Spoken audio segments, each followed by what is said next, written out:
Hello everyone, I'm Grandmaster Kevin Go from Singapore, and today we have a very special series of events. Uh, Firstly, I think that it is the first time in Singapore history, at least as to my knowledge, that we have three concurrent uh, simultaneous exhibitions going on at the same time. So joining me today is International Master Jingyao. He's the current reigning Singapore national champion. He has won the national championships in the last 4 years. Won Grandmaster Norm. Obviously, a very very good player. We have been teammates for many events, including Chess Olympiads, Asian Team Championships, and so on. So, at the same time, there are other uh, exhibitions going on by two of our young masters, Matthew Lau and Go Zihan. So I'm going to be covering all of these games, and but joining me for post-game commentary will be Jingyao, as you can see on the screen. He's deep in thought. So without wasting any more time, let's get going.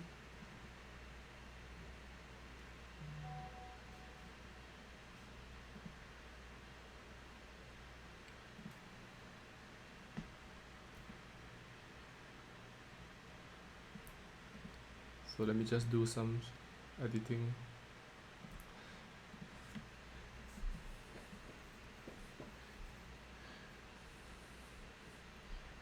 Yeah, I'll just give it a few more minutes for the games to kick in. We are still very much in the starting phase of the game, so I'll prefer to go straight into the middle game.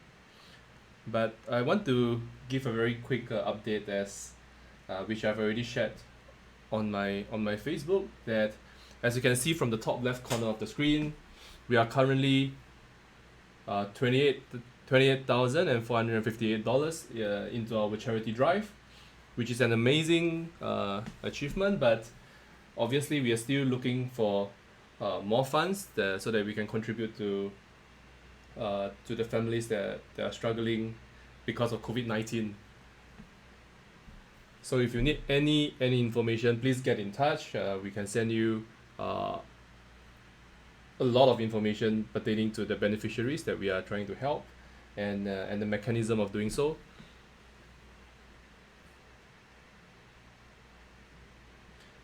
So once again, I see the chat going crazy.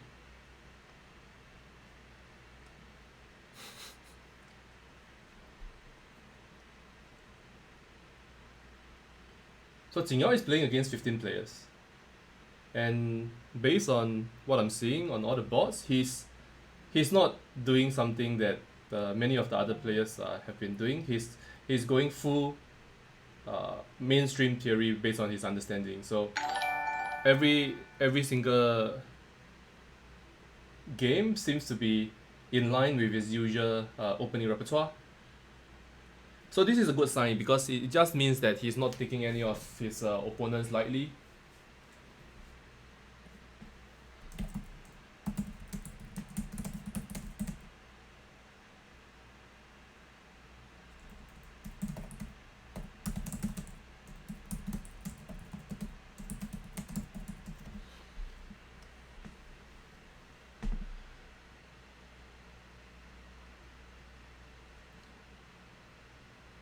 Yeah, we are still in the kind of in the yeah. So now I'm seeing something interesting that there is a number of black and white games. So Jingyao is not taking white in all the games.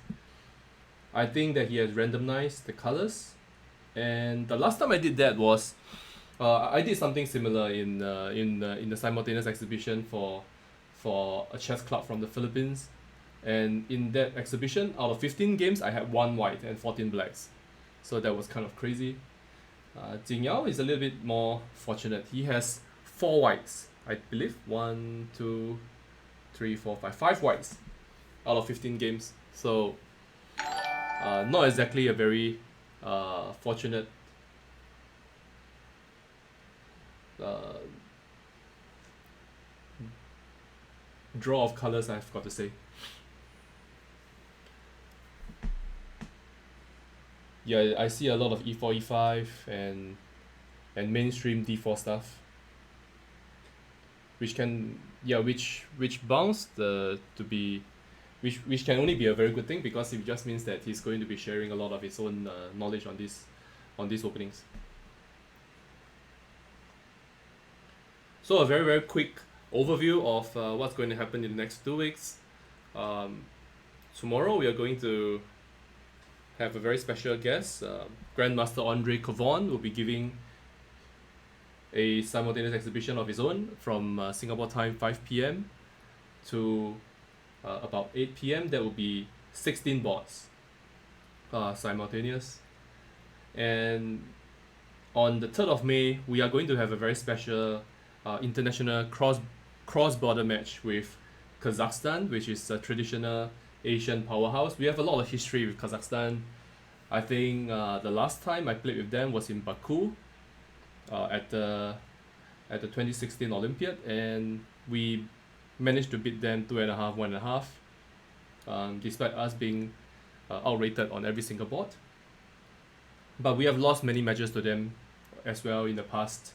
So I think in 2012 we were heavily beaten by them at the Asian Team Championships, 3-1.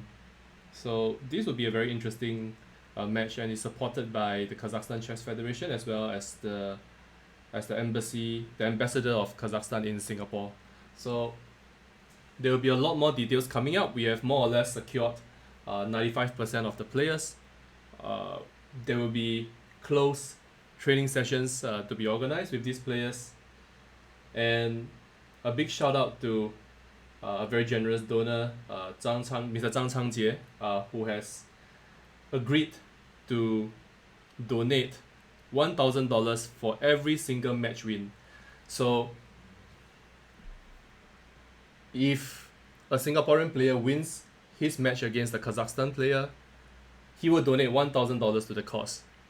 And in the event of a draw, he donates $250 to the cause. So extremely generous gesture of Changjie, and I hope that all our players will prepare hard and fight for these incentives.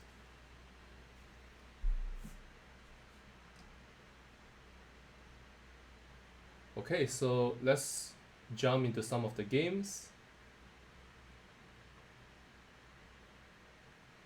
This looks like an interesting position. So this is Jingyao against Infinity Bot.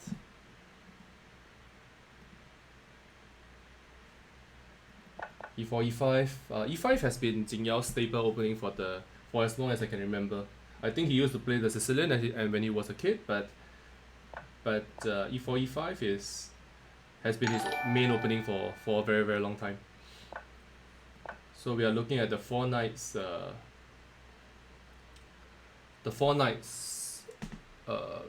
Spanish, as I think they call it, and this can be a very sharp opening, as well as a very solid one. Depends on how black reacts. So there are a few ways to respond, such as knight to d4. I think is quite established, and there's also bishop b4, which is kind of the classical way to respond, basically following everything that what is doing in the next few moves. Jingyao chose bishop d6, which is also of course a very very reasonable approach. A3 is kind of strange.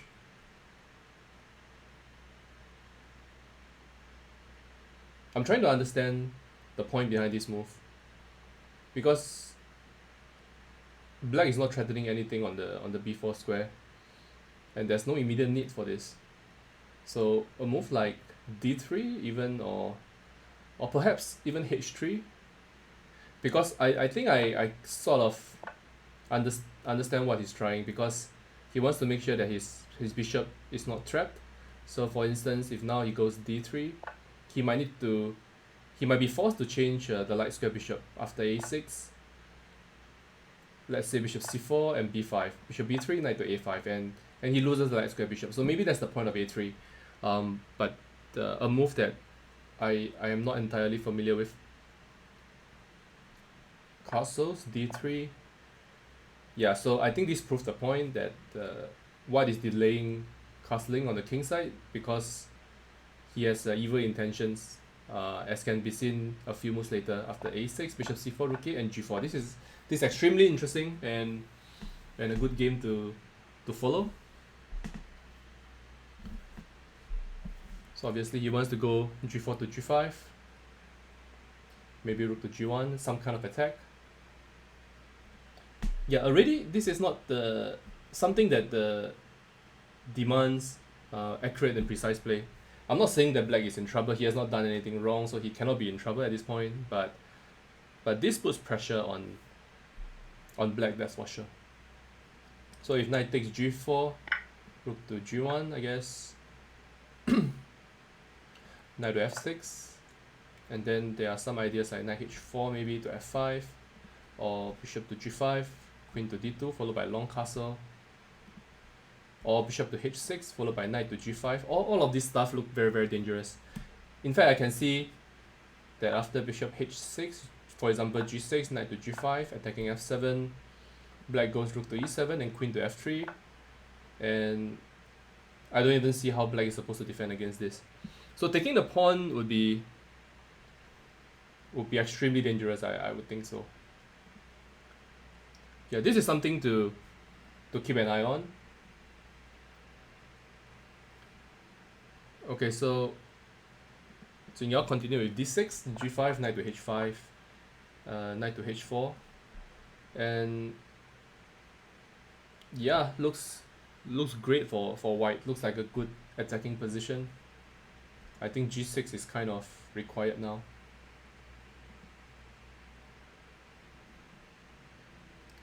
Let's take a look at the other games.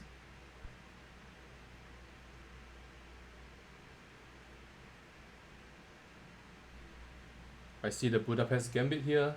I see this looks like another Gambit. Let's look at this.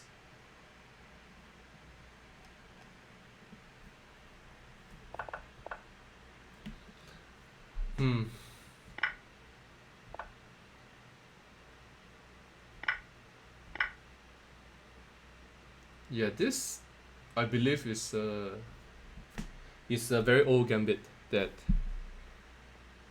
the theory has kind of neutralized over the years.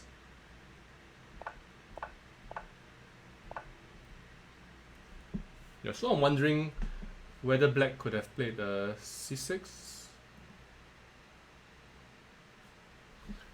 Could black have gone c6 followed by d5? Or is this too late? Okay, he played castle first followed by c6, so it's probably not such a big deal. Castle, c6, d5, and yep, bishop d3. Yeah, it's clear that white has compensation to that, but once again, black has not done anything wrong, and this is a perfectly normal setup that black has gotten. I suppose white is threatening to go queen to h4. Yeah, I think this is an excellent choice for a Simul, to be honest. Because you don't want the master to be having an easy time making straightforward moves. And you want to put him under concrete pressure. And when he burns time, to make sure that this attack is diffused, it helps the other players who will get more time in return. So I think this approach is very, very aggressive, and I kind of like it. It's kind of it's a very good idea to go for the initiative as directly as you can. Yeah, I don't know. Feel like I feel like this is not easy for black at all. How do you deal with queen h4?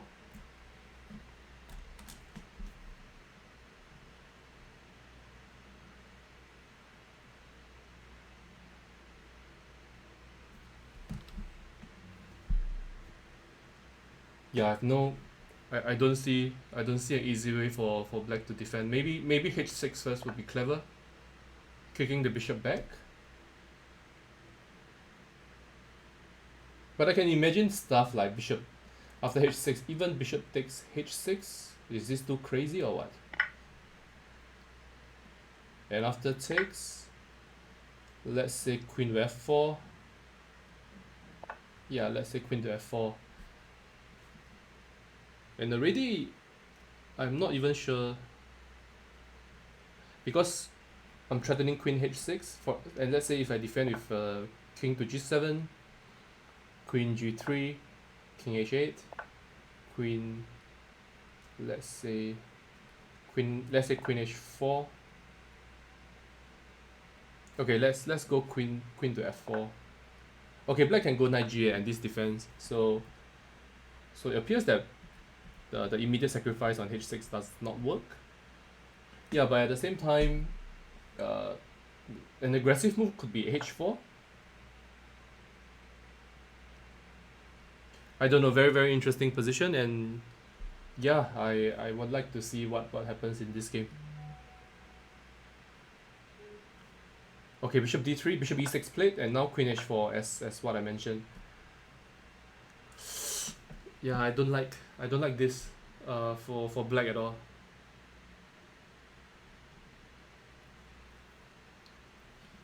Wow. Maybe g6 is kind of forced now. How is g6 now? But g6 there are other issues. I think like there are some stuff like knight to e5, bishop to h6 attacking the rook. Maybe knight to d4 followed by f4. Knight to d4 and knight f5. Yeah, feels like okay, there's an immediate threat of playing bishop h7. I kind of miss this as well. Bishop h7 wins on the spot.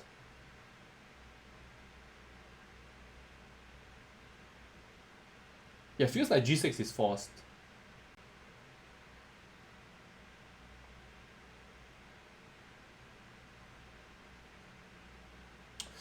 Wow. This looks like trouble.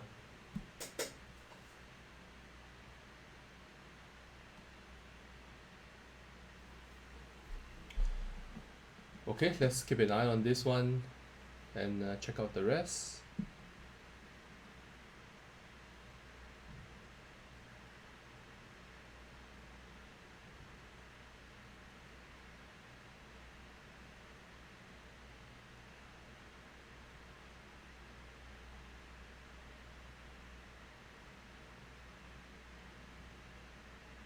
So let's look at some of the white games. So this looks like a Cambridge spring of the Semislav variation. So the Cambridge spring goes like this.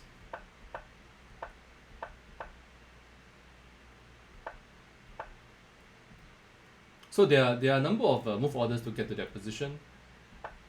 Firstly, I think that this particular move order gives white the possibility of playing c takes d5, e takes d5, followed by bishop g5.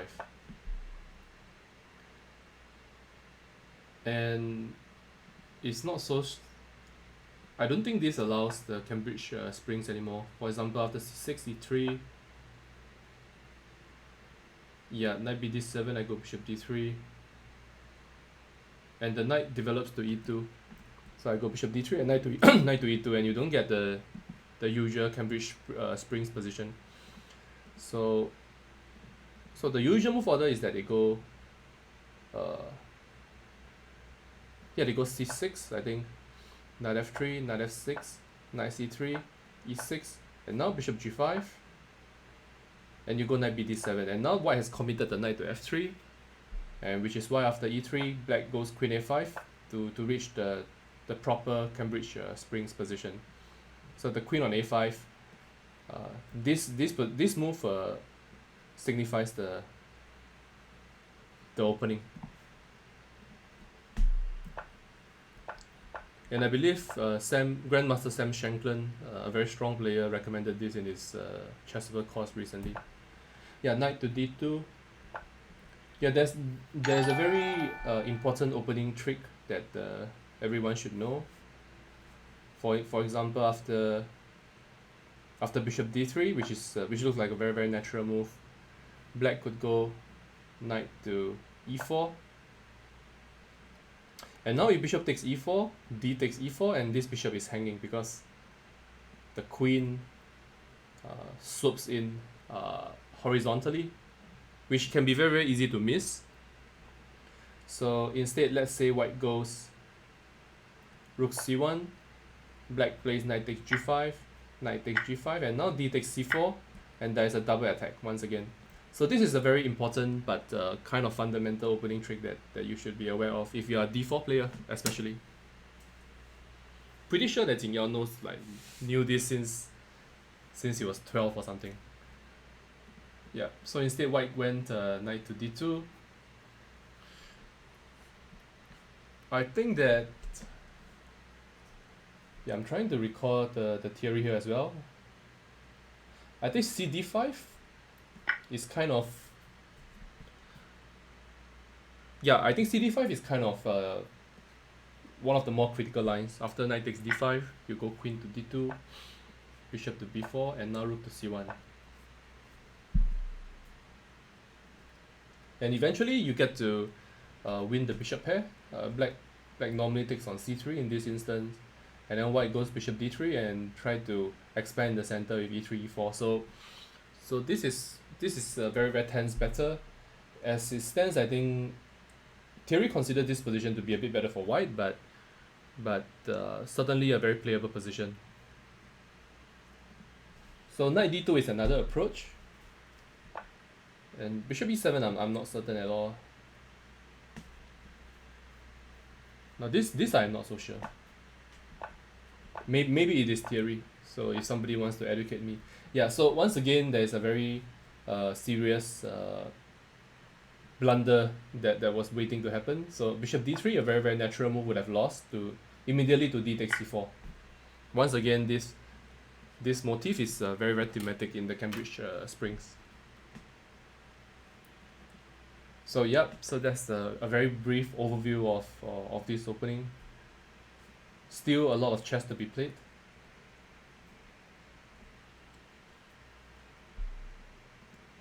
So heading back to the Simul.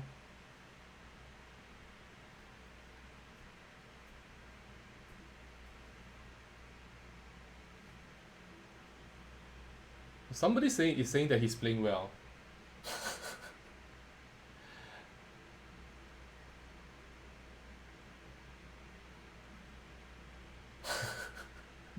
The chat is going crazy. Okay, so let's take a look at another game. So let's check this one out against Minions Rock. Yeah, I forgot to mention the names, the opponent's names just now. So I'm going to ask for a link to the player list, because once again I have trouble remembering all the users. Can someone send a list of chess handlers with actual names?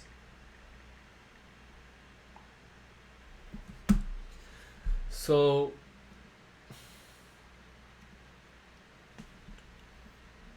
yeah, we are still at move 9 of this position.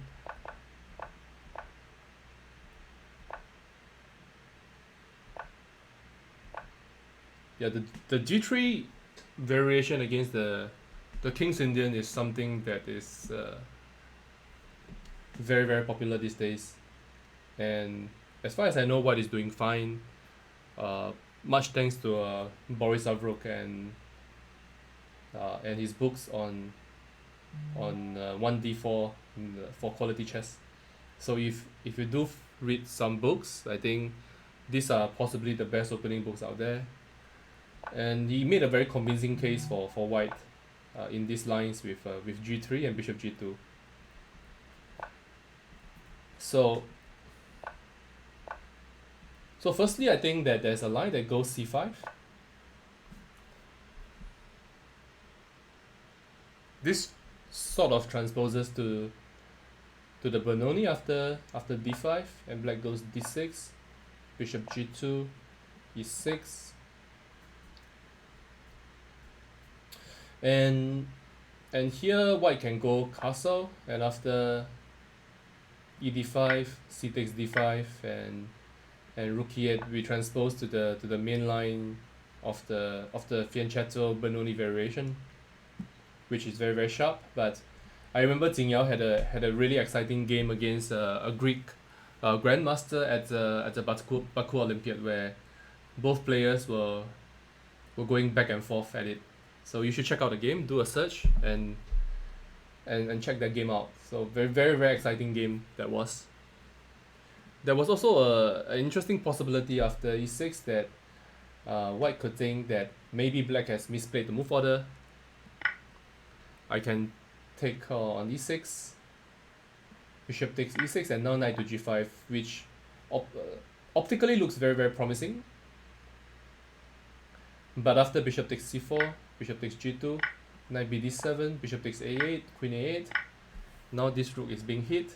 White goes castle, and now d5. Black has a superb compensation for the exchange, and this position has already arose in many games. I think, for example, I think Mamedov had a few games. The Armenian players as well. Many sensational wins for black, resulting from this position. So this is something that I would never recommend as white. So there's a slight detour as to what you can expect from this position. I mean, so instead black goes d6, going into King's Indian territory, and after bishop g2, there are many positions that can be played. For instance, knight to c6. The Pano variation is very very popular at the top level, with the slightly quirky idea of going rook to b8, a7 a6 followed by b7 b5. So trying to take the initiative on the queen side instead. Yeah, theory continues. Castles, rook to b8, pawn to b3, a6, d5, knight to a5, and I think Avruk recommended bishop g5, which is a very very challenging move indeed. So there's a lot of theory to be learned, but overall the lines are very very interesting and lead to complex play. Instead, after bishop g2 and c6, black's main idea is to go queen to a5, followed by queen to h5, maybe bishop to h3, a sort of kingside attack in the offering. White castles, queen a5, h3, a very sensible move, because now queen h5 can be met by g3 to g4 and stopping the attack instantly, and any piece sacrifice on g4 should not work. So for example, after queen h5, g4, bishop takes g4, hg, knight g4, there's just no attack because there's a knight on f3 covering everything, and I can reinforce the king side with a move like bishop f4. So instead, black continue with knight bd7. I think the move a6 is also interesting, going for b7 b5. But generally, I think white is doing quite well here in these positions, as far as I know. e4, knight b6. This is a very interesting approach, and a very typical motif as well. It kind of looks it looks strange to put a knight on b6 and limit the options for black's queen. But the point is, it is not so easy to defend the c4 pawn. For example, if white goes queen d3, there's this little move queen to a6, putting more pressure on the c4 pawn.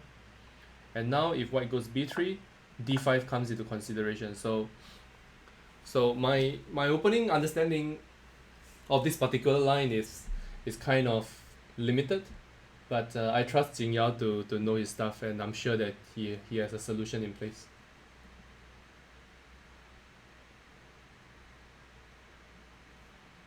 Yeah, so he played queen e2,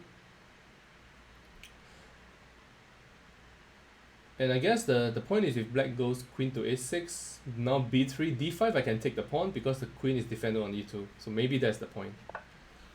Black continued rook e8, rook e1, and now e5. Yeah, very tense better. I tend to prefer white in these positions, but there is a lot to be played here.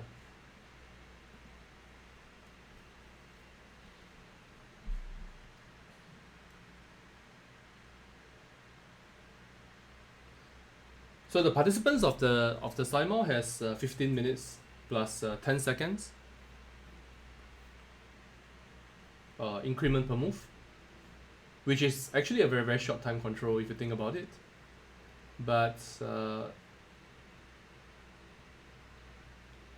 still there is very very good chances to try to. I think this game with Jaden, if I'm not wrong, this is Jaden Chua, I think, who will be playing in the match against Kazakhstan. He has sacrificed on e6. Wow. Queen h4, rook to e8, knight d4, knight b d7, and rook takes e6. Wow. Very nice.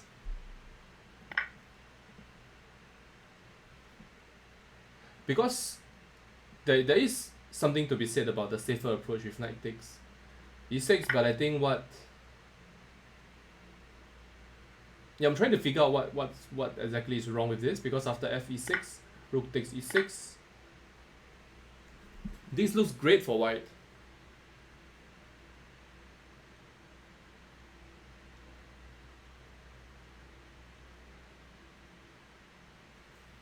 And the point is, I guess, okay, I think I know why. I think black wanted knight f8.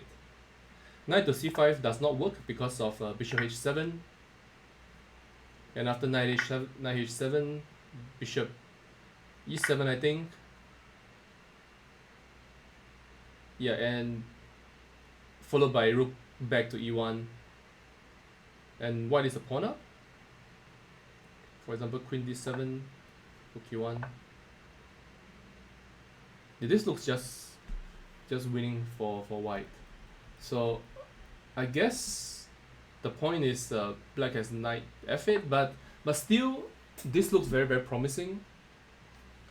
White still has the bishop pair against a weakened king, and I will consider ideas like rook to e3 followed by rook to h3. Yeah, this looks super dangerous.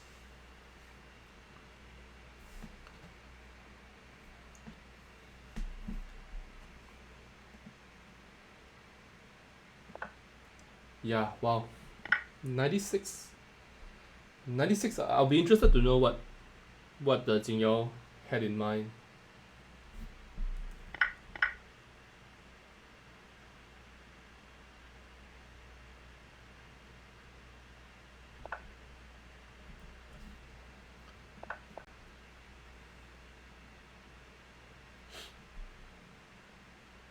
Yeah, not sure. Really not sure. Even h6, like h6 you can just take. I'm sure this is close to winning. Knight to g4, knight to e4, I go queen g4. This is pin. Yep. So instead Jaden sacrifice on e6 with the rook, f e6, knight to e6, and now the queen has to come to probably a5, I guess. And maybe he's intending something like knight takes g7.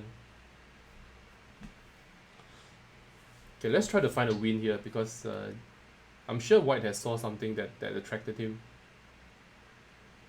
If bishop f6, knight takes f6, and it's all good. I don't really want to go bishop h7 now, because after knight takes h7, bishop takes e7. Firstly, I exchange the piece, and secondly, I'm not really contributing to the attack anymore. I needed the light square bishop to keep dangerous threats against the king. So certainly not something that white wants. And yeah, so this position,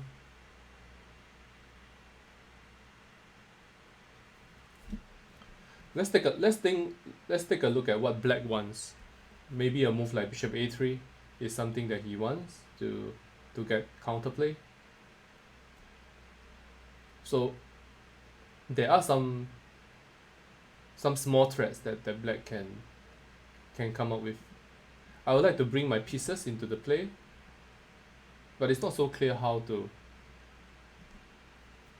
Like knight e2 is possible,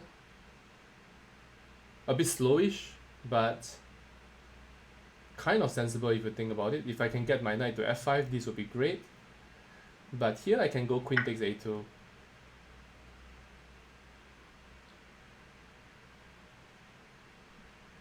And if knight to d4, how is this position? Check, here, takes. Yeah, this looks way too risky. Yeah, I mean, you shouldn't need to go into this.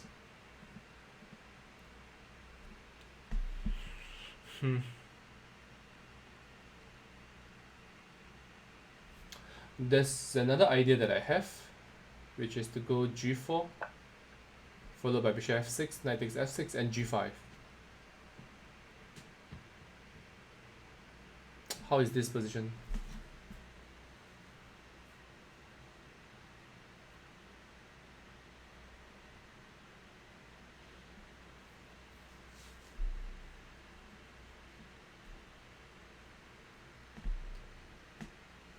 Against Bowens later. Yeah, sure.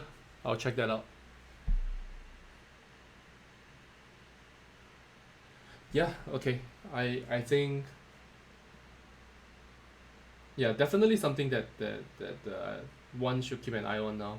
Jingyao is busy with other bots, so I think this game is still in process. So this is the game with Bowens. Yeah, I don't know if it's considered cheating that you're watching the stream. I assume that you're playing now. but I don't really have any objections, I guess. Let's try to check out who.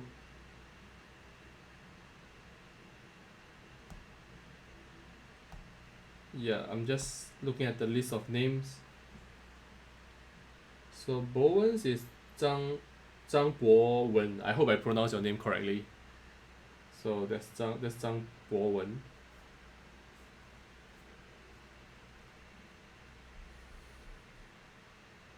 Yeah, I think this is a very quiet position where both sides are fine. It's just an equal position. Nothing much to be said about this. Going back to the opening, this feels a bit like the Italian.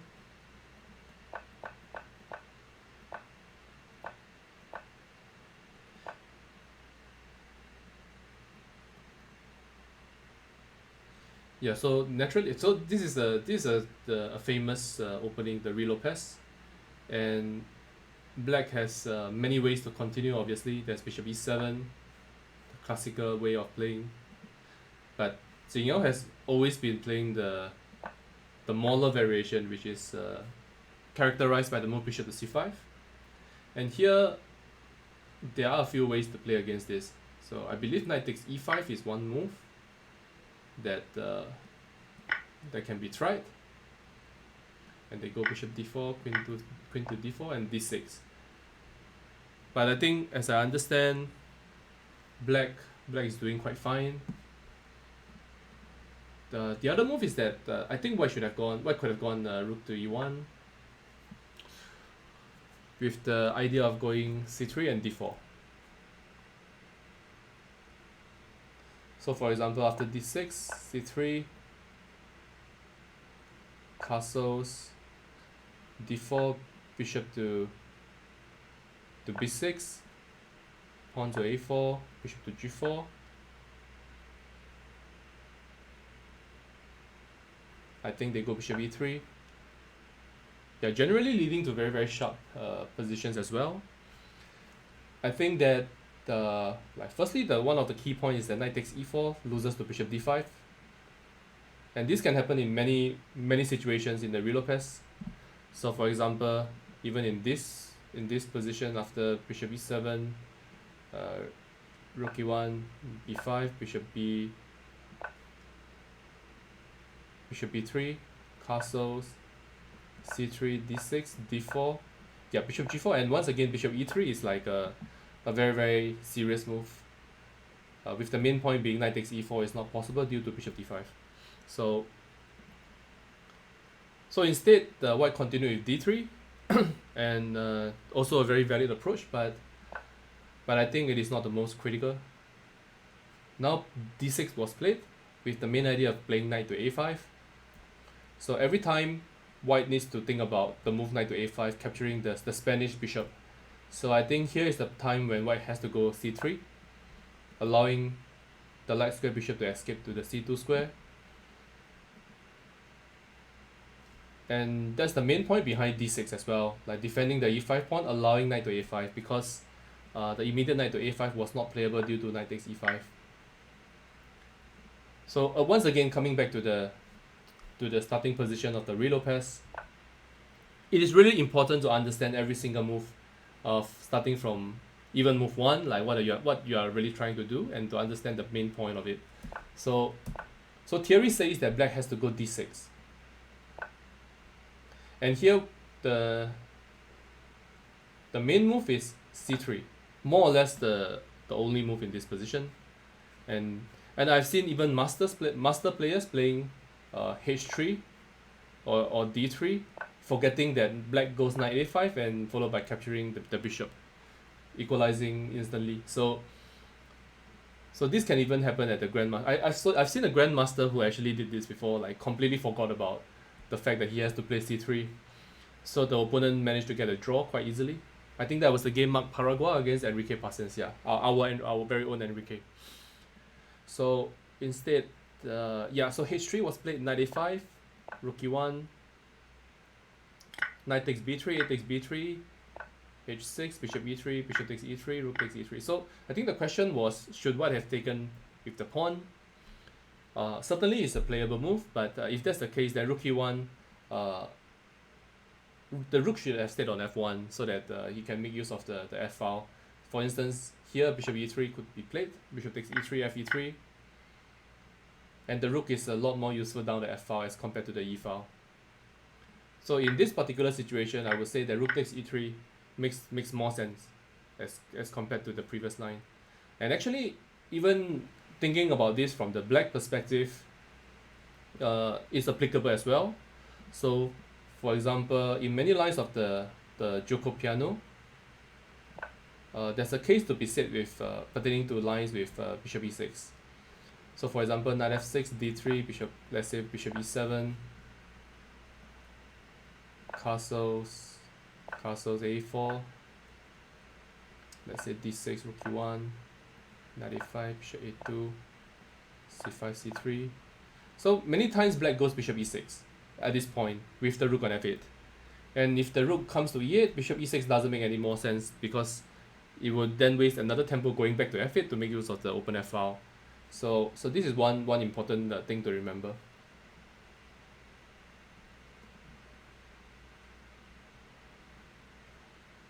Yeah, this position is kind of equal-ish, but Jingyao thrives in these positions. Like, he will find ways to outplay his opponent normally. So let's go back.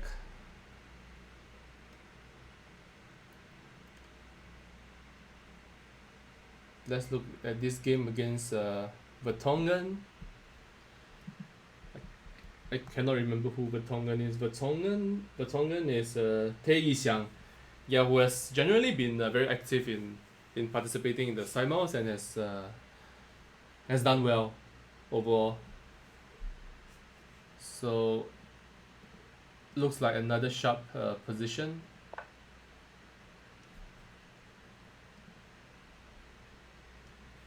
Interestingly, after castles, I'm pretty sure knight takes e4 is playable.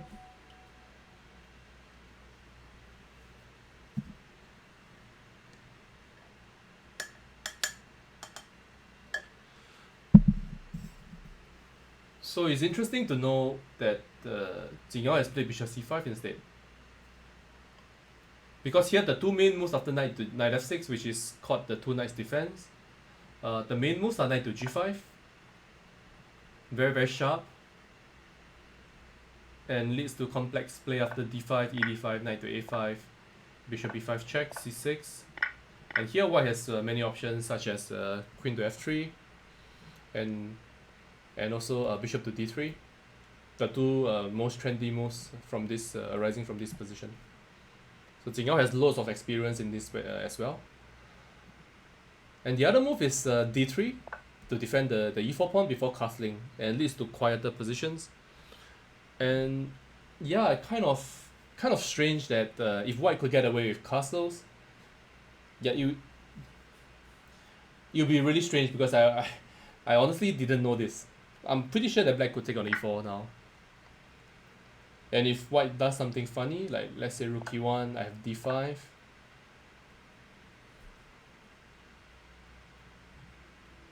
Yeah, not sure what Jingyao was afraid of. After bishop b5, there's even bishop c5. Now f2 comes under attack. Yeah, looks great for black actually. Or it could just be a finger slip. You know, he moved too fast and just overlooked this. So anyways, after this position, which is one of the main lines of the Joko piano, an opening that I kind of know about, given that I've played like countless number of games against Jingyao himself and as well as many others. Yeah, the most critical approach is to go at this point, at least the most trendy approach now is to play c3. Keeping an eye that once again there's always this option of knight to a5 and working towards a plan to play d3 to d4. And here there are many ways for black to respond. For example, h6 is a move, castles is a move. Generally they go a6, giving a square, escape square for the bishop in case white ever goes d3, d4, attacking the bishop with tempo. White goes a4, black goes bishop a7. Again, a very useful move to make just keeping things flexible. It might look kind of strange that black is retreating the bishop without any particular motivation, but from a prophylactic point of view, it is actually quite useful to put the bishop on to safety at the early stage. Yeah, and here white has a number of ideas. For example, if white goes h3, black can go pawn to h6, and now the fact that the black king has not castled gives rise to a possibility of a kingside attack with g5 and maybe g4, and now the pawn on h3 could prove to be something to white's detriment. So this is not something that so the Italian is, even though it looks optically very, very passive or quiet, there are a lot of nuances and subtleties behind the move order. So at this juncture, when black has not castled, white generally doesn't play h3. The other move that white could do is to go knight bd2, but it kind of closes the bishop, and black can now go castles without worrying about bishop g5. So the main line in this particular position, I believe, is rook to e1, keeping everything flexible, and with the main idea of going knight to d2, to f1, to g3, supporting the e4 square, followed by preparing d3, d4. So let's say black goes h6. Now there's no option of going bishop to g5 anyway, so he can go knight bd2. And now black castles. It's a good time to go h3. Now and then black can choose his plan of playing either knight to e7 to g6 or rook to e8, followed by bishop e6. So many complex plans. I would highly recommend that anybody who plays either 1e4 with white or with 1e5 with black to look at these lines in deeper detail with the most recent opening books. So instead, white goes knight to c3. Generally not the best square for the knight. The knight is better placed on d2, but it's of course a very, very possible move. And some GMs have played this. I think Kayakin has played this recently. Bishop g4, h3 here. Yeah, now g4 is a move that I don't know. I don't know if this could even be played, because what happens if black goes knight takes g4? How is this?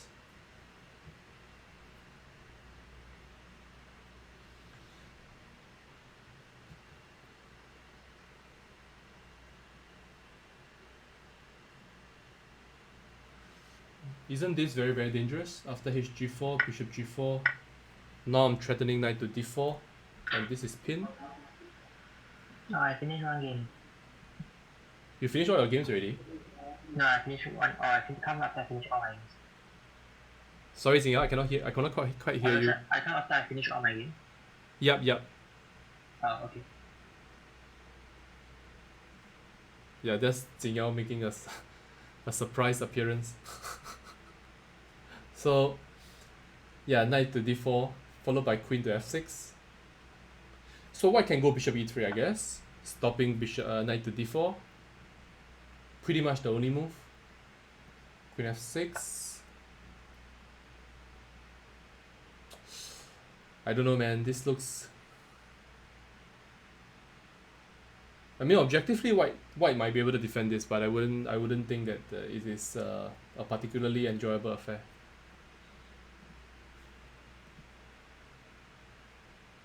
So I think Jingyao wanted to analyze his. Yeah, he won a game and he wanted to analyze it right away.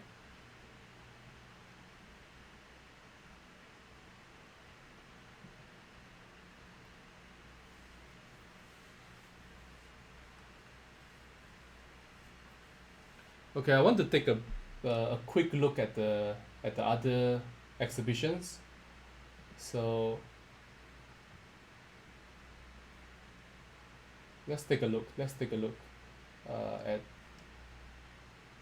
At how Zihan is doing. Zihan's username on Lichess is Pikachu Pro.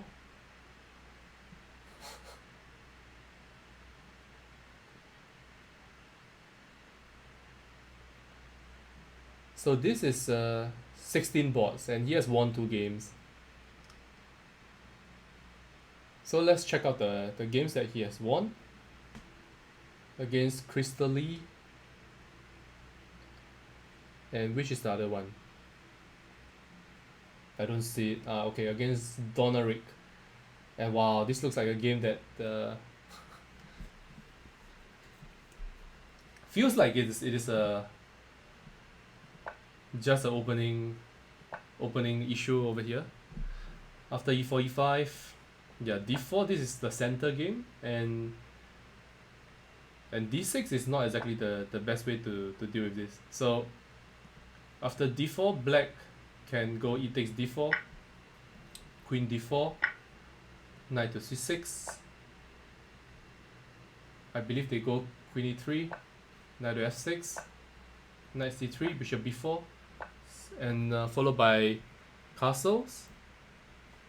Okay, let's make a few more moves. Bishop d2, castles, rook e8. Yeah, this is the position that is kind of standard. Queen to g3, I think, is the move, and then black goes somewhere. Rook takes e4, I think, in this position. So this is the way that black has to react, and d6 is a mistake, because after knight to f3, this is an inferior version of the Philidor defense. And after knight d7, I have a very funny story to tell about this position. So when I think that was in the late 1990s, when the Singapore versus Malaysia matches were something that everybody was trying to qualify for, and the level of competition in those matches back in the days was extremely intense, and we really wanted to win every single game, and Malaysia was just battling us every single year.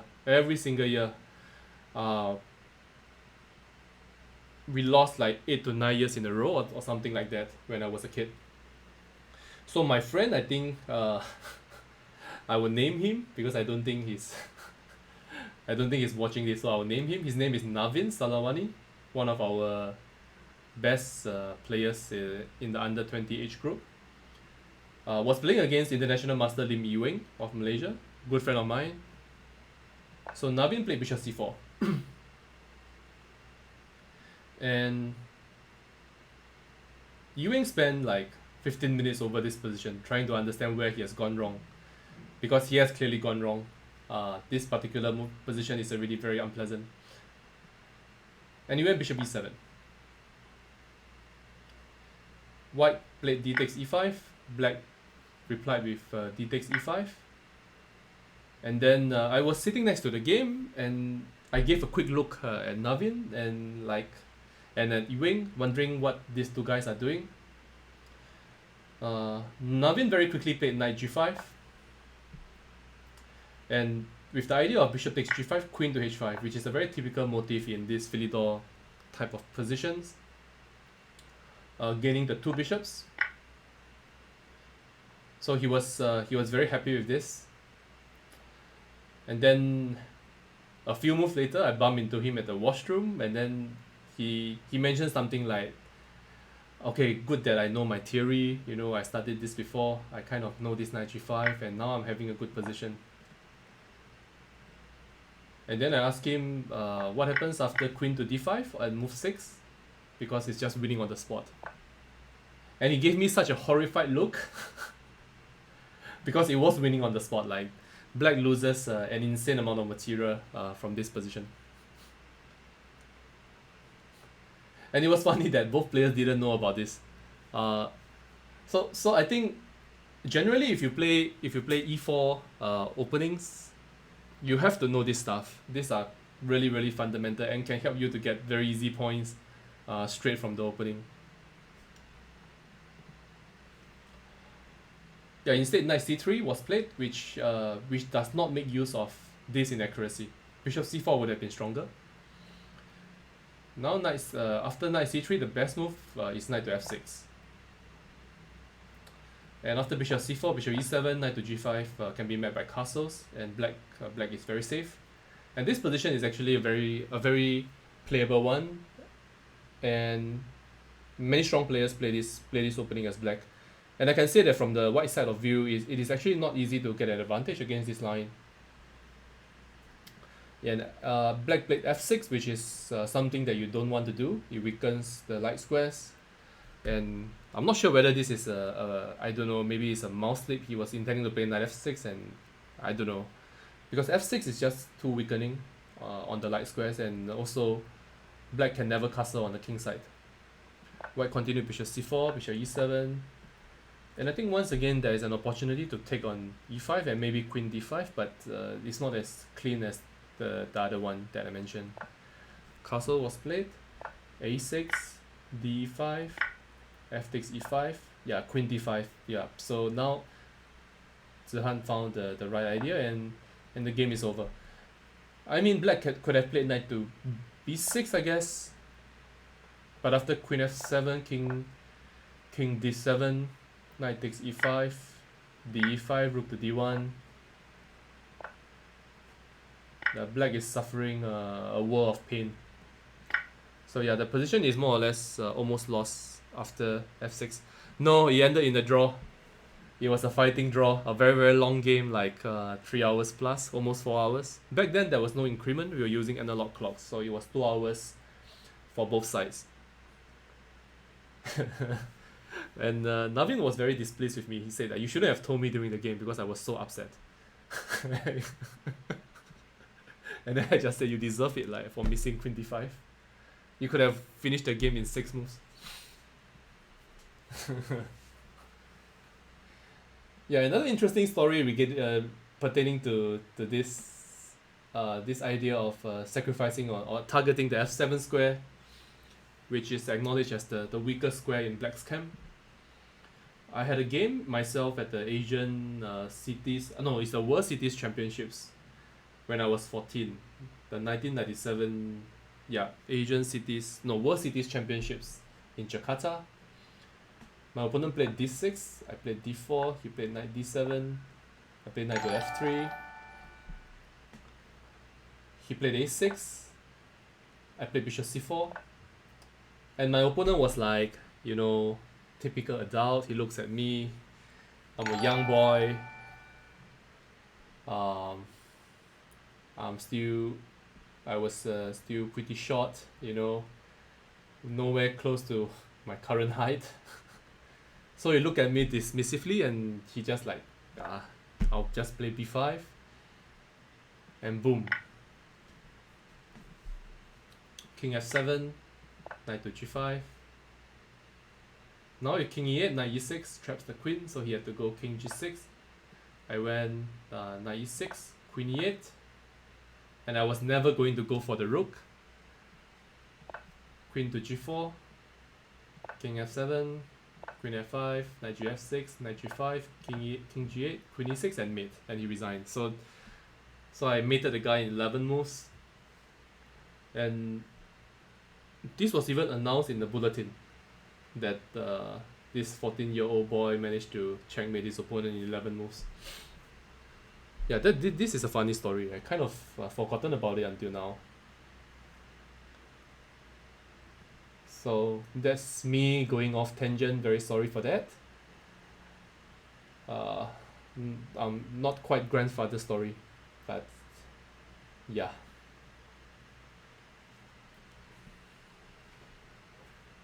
So this game is against Crystal Lee. Yeah, d4, d5, c5. So knight f6 is again kind of an inaccuracy from move 2. It's kind of strange that the piece that a move that develops a piece and brings it into the center, controlling the central squares, is an inaccuracy, but it is. Because after c takes d5, knight takes d5, white gets an extra pawn in the pawn center, and that's generally to white's advantage. But here I think the most accurate move is knight to f3 instead of e4. And I can hear people will be wondering why this is the case. And the reason is that after e4, knight to f6, knight to c3, black has the very interesting move e5, e7 to e5, and with the point of d takes e5, queen takes d1, king takes d1, knight to g4, attacking these two pawns. White goes knight h3, defending this. Black takes on e5. White goes f4, bishop h3, g takes h3, and the knight goes somewhere, let's say g6. And this is not a very clear position at all.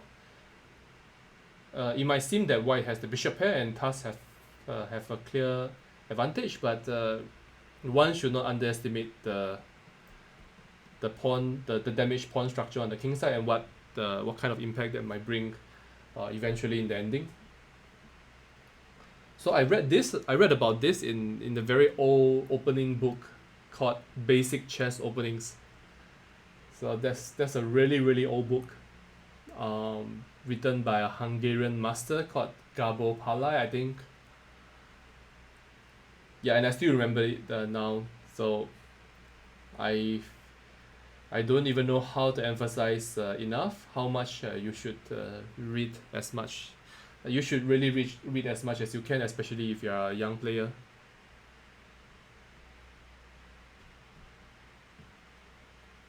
So a question was asked by Yujing as to whether I should calculate all the way to the end, and I would say that a lot of these decisions come from experience.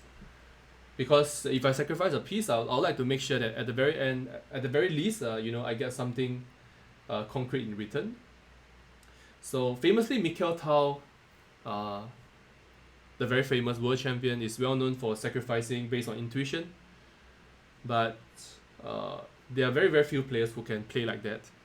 So to me, at the point, I didn't calculate all the way till mate, but I was quite certain that at the very least I could play knight takes c7 and take on a8, and I would get enough material in return. But generally, I would say for good practice, you should try to calculate as deeply as you can, because just explaining that I cannot, based on intuition, this is good, is kind of lazy. If you actually have the ability to calculate. So that's my 2 cents worth. I'm perfectly aware that others might disagree, but it's just my opinion, and then this is how I play. Very very good question actually. Many people have asked me about this before.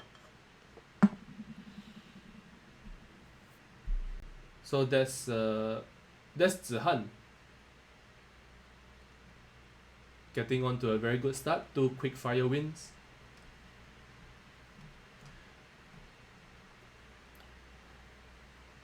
I'm trying to drink my coffee, but still boiling hot.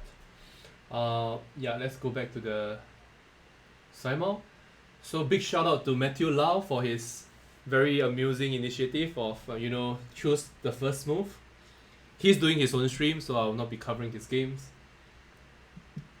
And if you want to know where to follow that, maybe somebody can paste the link in the chat if it's possible.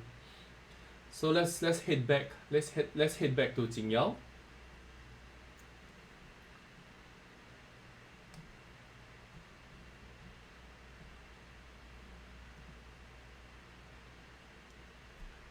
So once again, everybody, thank you for joining. And Jingyao needs no introduction to the Singapore chess community. He has been one of our most consistent players in the last 10 years, I would say.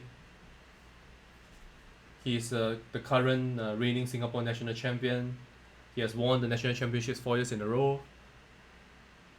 Won GM Norm, gold medalists in the national age group, under 20 category. So definitely a very very strong player. I think the strongest player who has participated in our event so far. So let's take a look at some other games. I think KC Cole, I think that's... Let's take a quick look at who KC Cole... Very very familiar, but that's, of course, that's Bernie. Bernie is in trouble. Yeah, this looks like checkmate in a few moves. And she has a rook for... Yeah, she only has a rook for 3 pieces, so not doing great from a material point of view as well. So let's take a look at what went wrong. Okay, she played the Scotch. And this is a line that Jingyao has very very good experience in. I think I've seen some of his games in this position. And yeah, Queen e6 is, I believe, Vladimir Kramnik's move.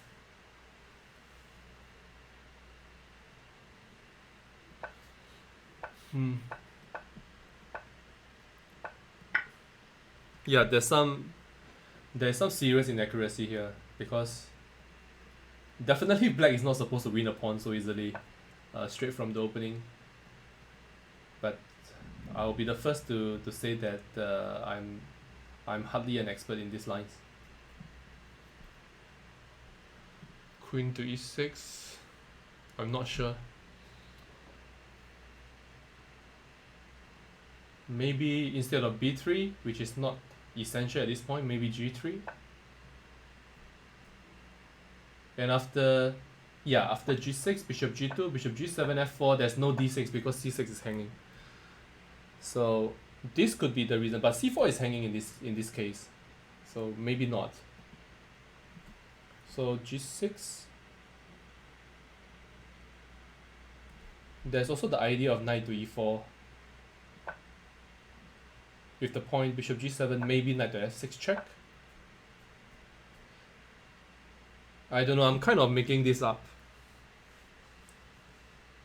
But this is a very sharp opening that you actually need real concrete knowledge on. So I'll just stop pretending that I know stuff. Let's move on with the game. Takes. Yeah, and black is doing very well. Okay, but this just blunders a piece. So I think over here, white has to take on e5, and after bishop e5, bishop b2. This is the only way for white not to sustain further material losses.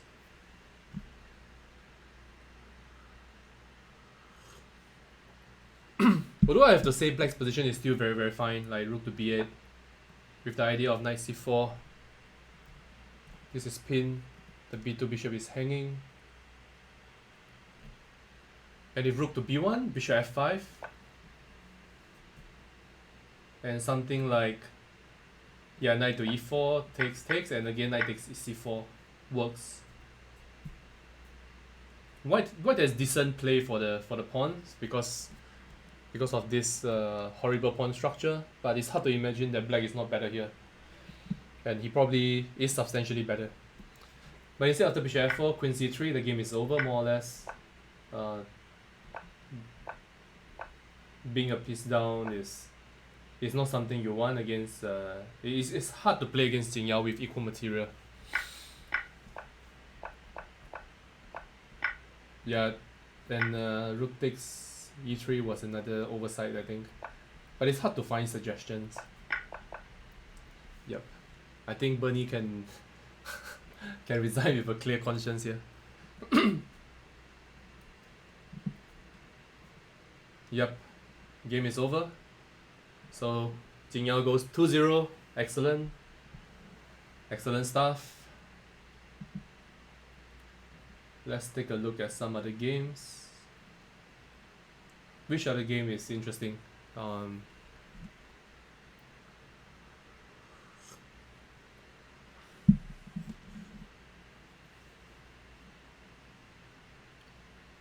Let's look at this against Danish Vien.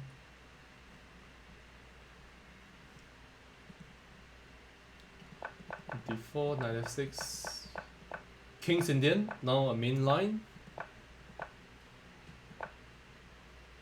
Yeah, so I think something has gone wrong in the opening, because in these positions, black is supposed to take on d4.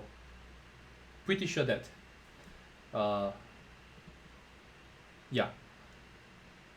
So in the King's Indian, in this position, the main line goes e5, castles, and here either knight bd7 or knight c6. Knight bd7 would transpose eventually to the game, and after knight c6, white goes d5, knight to e7, and then there is an array of options for white to choose. The most critical being b4, starting queenside operations, and there's also knight to e1 with the idea of going knight to d3, keeping an eye on the c5 square, and also supporting the event. Yeah, in turn it's supporting the c4 to c5 push. Also keeping an eye on the f4 square. So many options for white to play this position, and generally black goes at some moment and in some order knight to e8, and followed by f7 f5 and a kingside attack. So normally after knight bd7, the approach is entirely different. Black takes on d4, followed by rook to e8, attacking the e4 pawn. So yeah, for example, in this position, I believe e takes d4, knight takes d4, they go rook e8. Yeah, and let's say f3. And there are some lines that go like c6 with the idea knight c5, and some d5 ideas. Also black comes with knight h5, targeting the dark squares. So this is kind of normal piece play for in this particular setup with knight bd7. So in that respect, after rook e8, and with Jingyao's accurate reply d5, which is a good move, it kind of the whole setup kind of loses its point. I suppose black can play knight to c5, but the rook again on e8 is kind of misplaced. He really wants to be on f8 so that he can participate with in the action after f7 f5.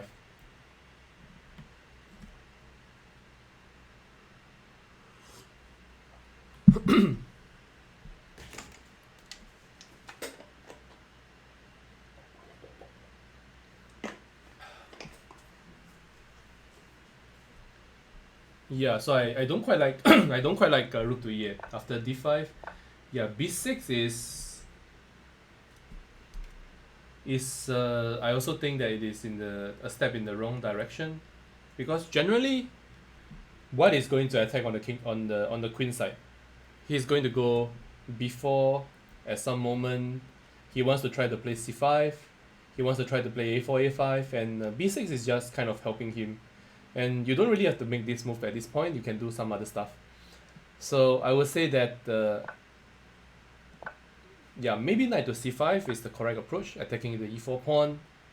And if white goes something like bishop f1, you go a5, stopping b4. And white's better, but there's still a lot of fight left in this position.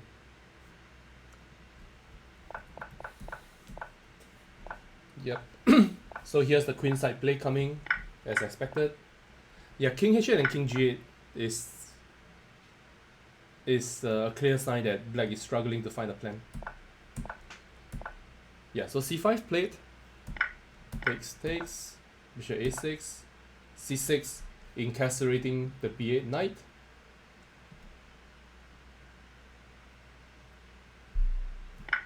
Bishop e2, queen to e2, knight to h5.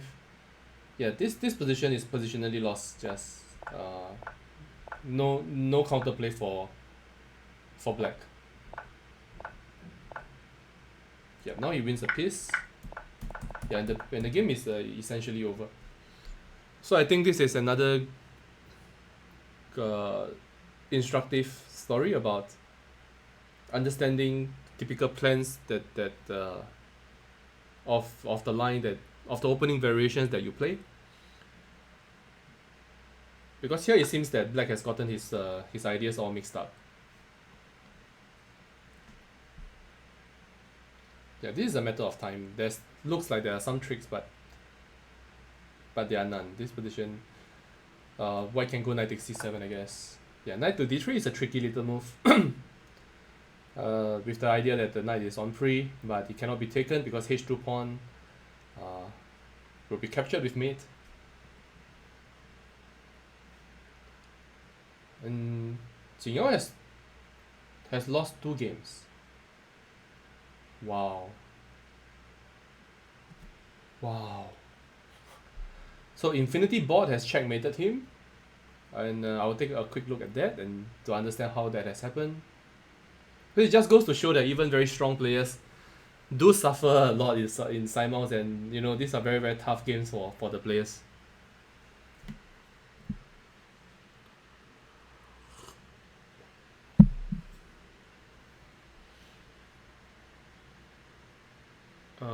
Yeah, just trying to look for the other game that Jingyao has lost. I don't quite see it. So this game, I'm not sure what happened. Lost on time or what? Oh man, black lost on time. Yeah, this is very, very unfortunate. Like, I don't know, I don't really know what happened.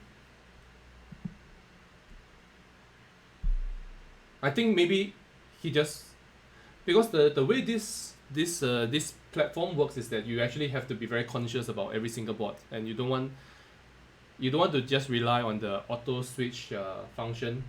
You need to be very certain which are the boards that are in play. And my guess is he just forgot about this game. Now he has lost the 3rd game. I need to tell him this. Yeah, this is becoming. Yeah. Okay, I see. This is a legit game. I think he got checkmated. So the strategy of playing extremely directly is working. Let's find out who Infinity Bot is. Infinity Bot is Ryan Pang Kaijie. So well done to you. Great play.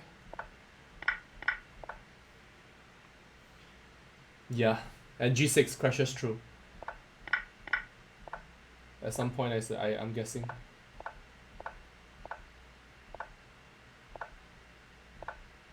Wow.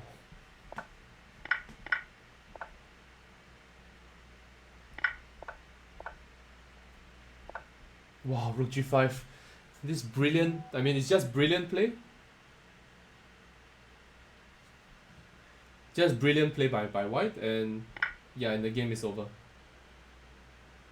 Yeah, this is very, very powerful play by Ryan. Well done.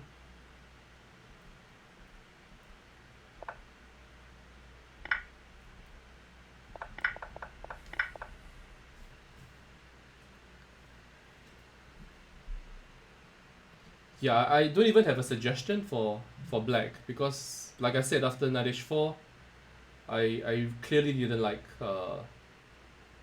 black's position. Maybe g6 has to be played, but it doesn't feel like it is the black king is anywhere close to a safe haven. Yeah, but still very, very nicely executed attack.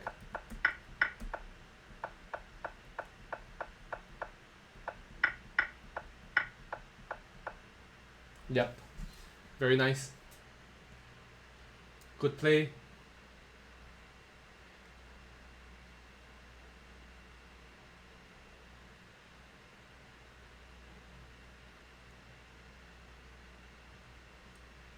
Yeah, Jingyao has lost another game, and I think that could be.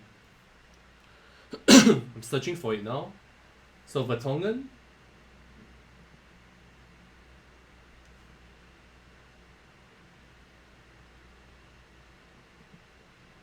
Wait a second.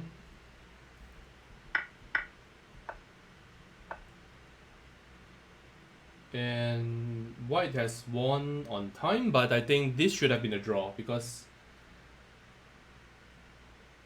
Wait a minute. No, black is completely winning in this position.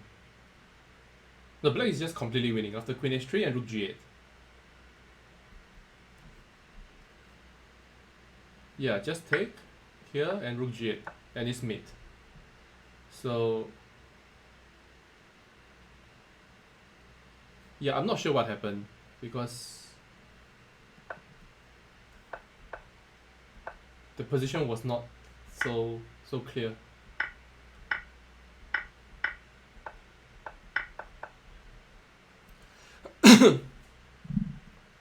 Yeah, I think that the knight takes g5 was certainly not correct.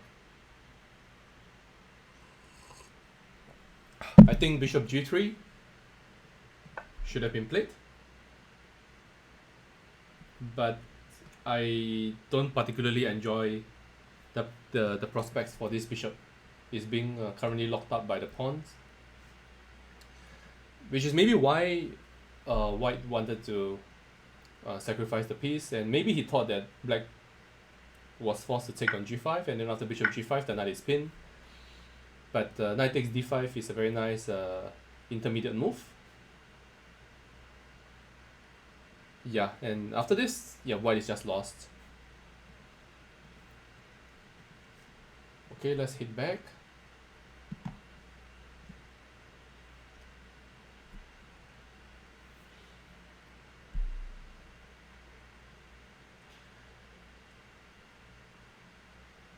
So here's another game that the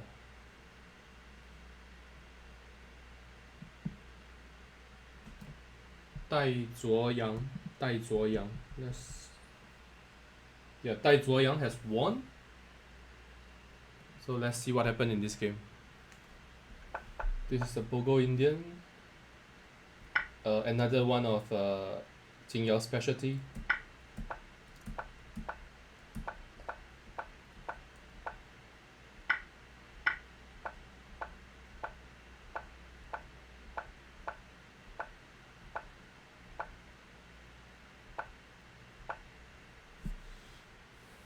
Yeah, black looks very comfortable here, but white still has a bit has a small space advantage.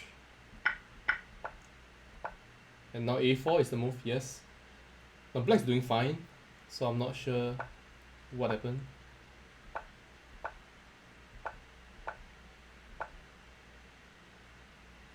Oh, it looks like a blunder. Yeah, this looks like a blunder after queen f4. Yeah, this position looks looks kind of normal, I guess. And maybe after, so I didn't like rook e5. Maybe something else. So the c7 pawn is under considerable pressure.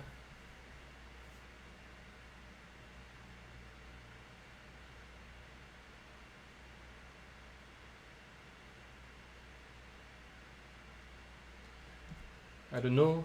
Maybe rook e7. So maybe this position is not so simple. It looks simple, but it's not, because of the annoying pressure on the c7 pawn. If the other knight gets to f5, it could also be tricky. So I would play rook to e7. I'm guessing. Rook to e7. Maybe follow it up with g6. Yeah, hard to say. After knight f e4, rook a d1, rook e5. Yeah, and now knight f3 is very, very strong. This rook has no good squares. And after rook h5, yeah, g4. Yeah, very good move, I think. Rook h3, king g2, rook h6, knight c3, and this piece is pinned. And the game is essentially over. There's no good way to save this one. So let's say rook e8 takes, rook d4, and Jingyao resign. Is there f5? Probably not, I guess. f5, just e takes f5. And I'm quite curious why white has to even go for all this. Couldn't white go knight to c3 immediately? Isn't this straightforward? Instead of going all this g4 and king g2. Because of f5. Because now black can go f5. This is the main point, I see. Yeah, so g4 is very strong.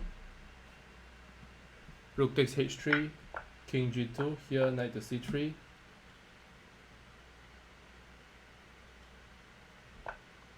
Rook to e8, knight e4, and now,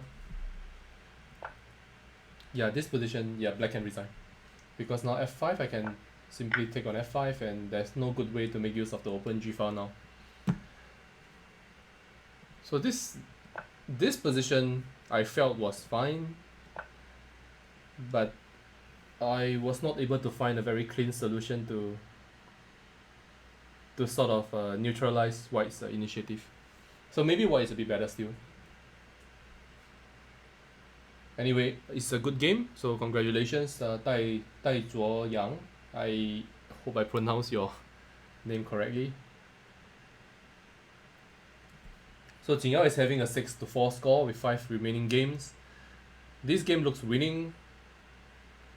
This one is winning as well. This against Jaden Wong feels like he's winning. Let's take a look.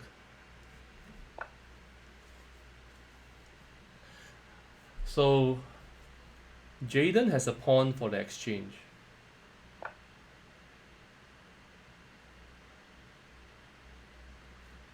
But the g pawn is extremely dangerous.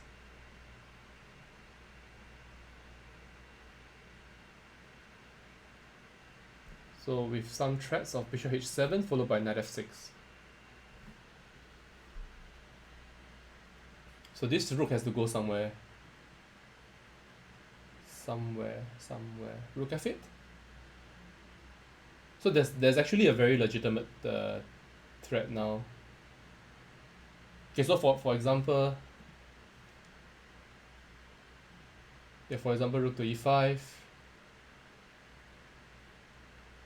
Yeah, rook to e5. I mean, white can even go f4. Check and king d1.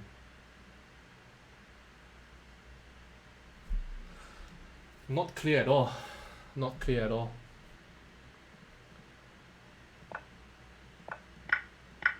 feels like white is doing alright. Yeah, knight h5 is a very good move. Jaden's in severe time trouble, but knight h5 is a good find. Threatening bishop h7 followed by knight to f6. So there is a possibility of giving back the exchange like this. But this forced to knight rook to g7, and then white will win this endgame. I will take the pawns, and the king will march in and then capture the remaining ones. Yeah, so it's interesting to see how Jingyao tries to hold this. He is also very, very short of time. Okay, the game is over. Rook e1. Oh man, this looks like a mouse slip. Yeah, rook e1 and then he resigned. Okay, this is extremely unfortunate. This looks like I think he was going for rook to e2, king to d1, and then something. I'm not sure what.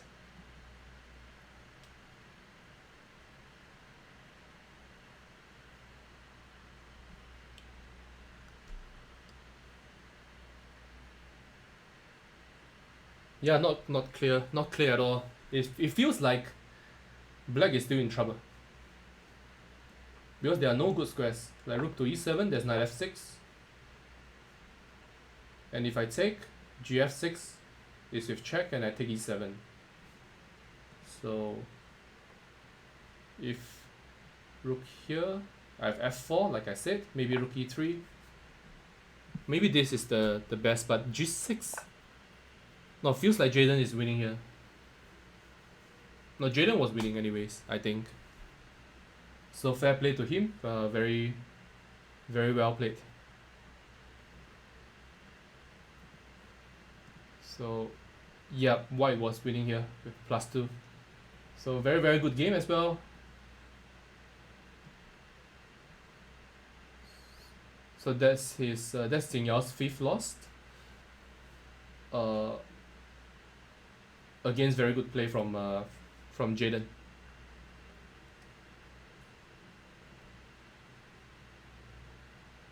So the rest of the games are just being finished up, and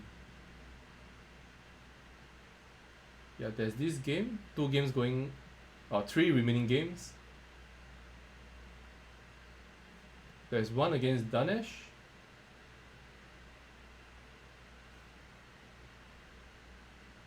Danesh is offering draw, like when he's about to get checkmated or what? Okay, so this is over.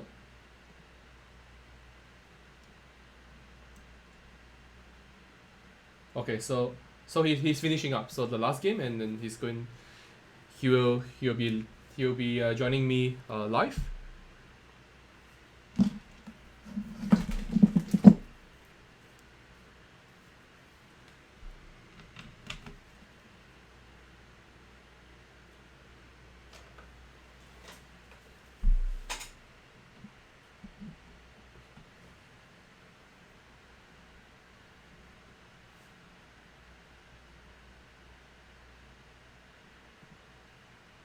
Hey, Jingyao, are you there?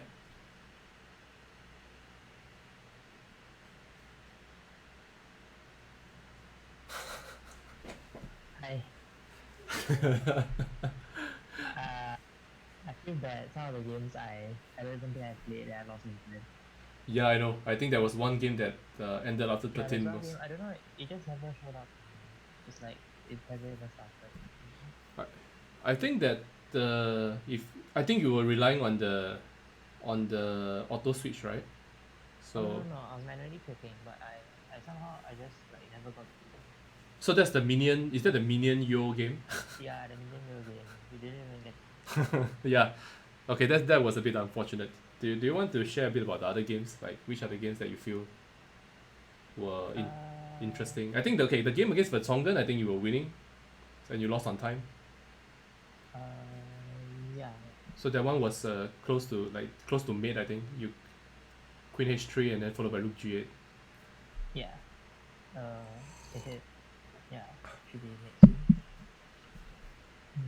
So I think the 3 games that were interesting was the one against Infinity Bot, Dai Zuo Yang and Jaden. Yeah, yeah. Yeah, we can look at those. Yeah. Which one do you want to look at? I'll just go in order on my screen. Look at Jaden's one first. Okay, yeah, Jaden played extremely direct. Like going Yeah. for cutthroat. Yeah. I don't know, I thought somewhere here he must have been. Yeah, I'm looking at the position now. So at move 6, bishop g5. Yeah. And then bishop e7, knight c3, C3. c6. I feel like this should be fine for black, right? Yeah, here I was thinking just play d5 and then just defect the pawn. And then Instead of c6, we go d5. yeah, instead of c6. Yeah. Interesting. Knight takes d5. Let's switch the engine off. Knight takes d5, knight d5, bishop e7, I guess. e7. I guess white still slightly better. Yeah. But maybe a bit better, but yeah. bishop d5, and then a bit better because of rook e1, I guess. Then Yeah. So I thought what you did was quite logical.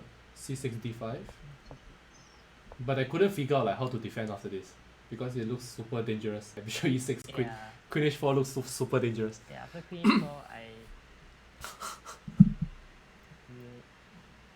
I didn't dare to play h6. Yeah, I was thinking of h6 actually, so that to stop his queen h4. Yeah, but bishop h6 looks too scary. Yeah, I considered this as well. Takes. Yeah, and I said queen f4.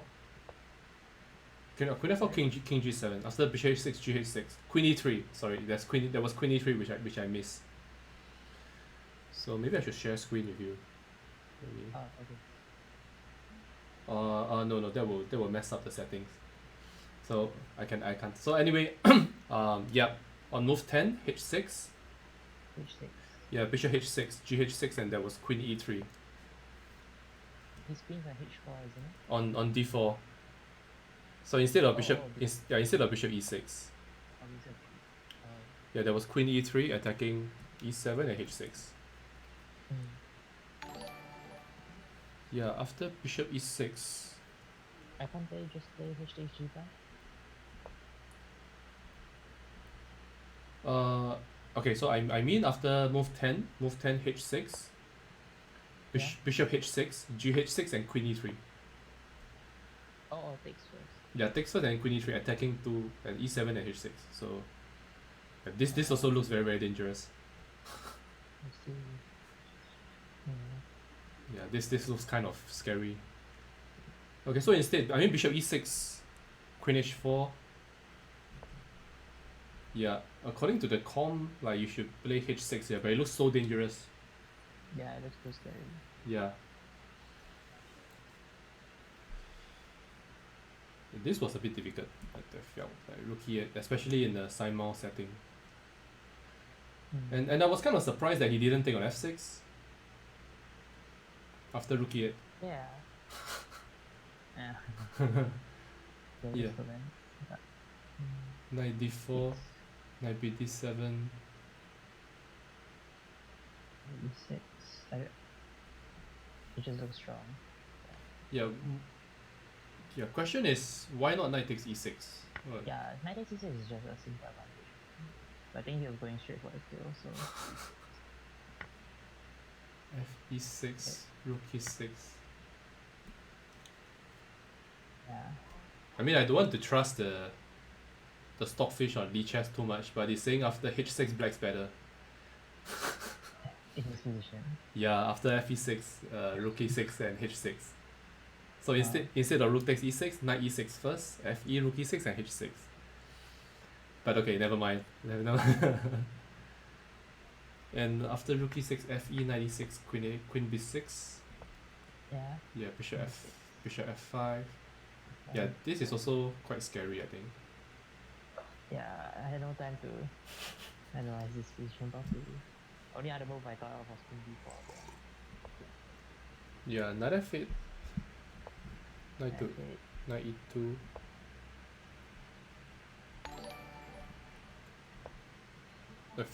According to the according to Compy is saying that you're playing fine, like playing very well after knight queen b4, knight d4. All these are strong.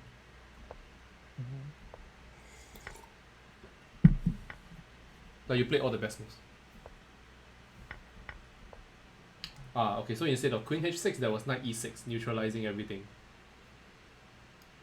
On move 22 there was knight e6.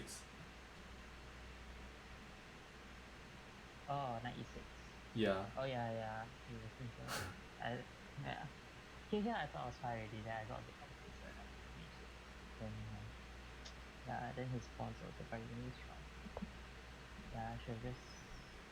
Yeah, knight e6 is strong. Yeah, keeping the pawn on the g file would It's much be better. can hold up the kingside pawns. But still, I find it hard to believe that this position is not defendable. I mean, Which position? like even after queen h6, gh, Yeah. even Bishop this, f5. bishop f5, this position with the doubled rooks, king d2, rook 5 Surely e7. black must put it better. Yeah, black's better here. Yeah. I think Yeah, knight d7 was the recommended move, going for knight f6 to e4 or knight to c5 to e4. instead of knight h7. Yeah, Ah, not afraid of g5. I thought g5 was very scary. It looks very scary.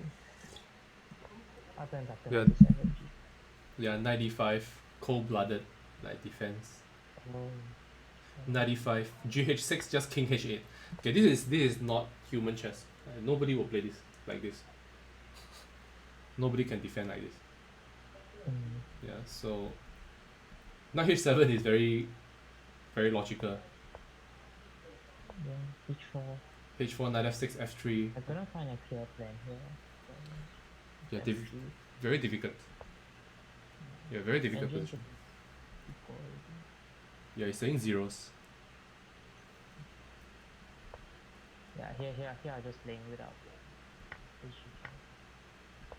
Yeah, and I was saying that h5 was a very, very tricky move and quite strong. Yeah, And rook e1 was just a mistake. I meant to play rook e2. yeah, I was thinking after rook e2, king to d1 was still very awkward for you, because Yeah, no good squares for your e8 rook. Like rook 8 e5, there's f4. Yeah, and then the rook has no other square already. Rook to, because g6 g7 is coming very fast. Jesus almost lost from that. So I think apparently the only way to hold this is rook takes f3 and give back the exchange, and it's a draw. What? Rook f3, bishop h7, king h7, knight f6, rook f6, g6. So I analyzed this. Yeah, I analyzed it during the stream, and I thought this was losing. I thought it was lying. Yeah, the endgame was very scary. Yeah, but again, the engine defends it like. I don't think this is holdable in practice lah. Rook g8, rook e1. rook e1, king g6, rook e7, and then he just go b6 and no problem. Wow. Okay, I know why, because of the checks like king, rook g2, rook g3, and all these checks. So you don't actually lose the pawns. But this is very, very. f7. Yeah, f7, rook f8. Rook f8. Takes, rook a6, rook e7. Wow. And this holds. Yeah, very, very difficult to find, like especially in the Simul. And you have other games going on with time pressure. No, still I think you found a lot of good moves despite the difficulties. Okay, but very good game by Jaden. Still, we hope that he repeats this performance against Kazakhstan.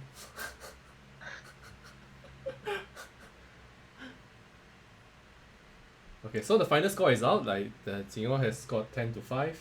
One game he was winning and then he lost on time. The other game didn't surface on his board, so we will have to adjudicate that one. But he lost 3 games. One against the one that we just saw against Jaden. The other two, that there was one against Tai Zuoyang, which was a little bit strange.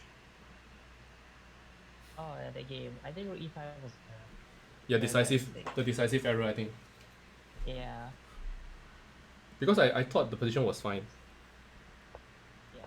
Instead of rook e5, probably g6. Yeah, and just normal position, right? Yeah. I don't see any clear way for either side to win. Yeah, so you're saying instead of knight fe4, yeah, just go g6. Yeah, just go. Mm. Yeah, either. Yeah, okay. Because I felt white was a bit better because of the pressure on c7, but maybe it's nothing. Yeah. Like the comp is suggesting a crazy repetition. Rook c8, knight a7, rook a8, knight b5. I would say that depends, I think. Yeah, rook e5. Rook e5 was a mistake because after queen f4. Yeah, I didn't realize how awkward it would be. Yeah, even going back with e8, Rook e8 runs into some problems, I think. knight f5, huh? Yeah, during the stream I was wondering all these ideas, knight f5 and then maybe some kingside attack. I don't know. Yeah, difficult position. And then after rook h5 he found this g4 idea. And then to pin the knight. Suddenly the game is over. Yeah, I cannot stay tonight. Rook d4, yeah. Okay, the com is suggesting some crazy ideas now. After on move 26, after knight c3. Like the com is suggesting rook to f6. So honestly, I have no idea what it means. Firstly, I could play rook takes e4. At the very least. Yeah. Like what's wrong with rook takes e4? Oh, rook takes e4 is bad. Like knight takes e4, queen e4, knight e4. Oh, there's rook f4. Rook f4 and you win the pawns. Okay, this is hard. This is very hard to find. And then he suggests instead queen e3. And then there's some tactic. There's some tactic with the g4 pawn.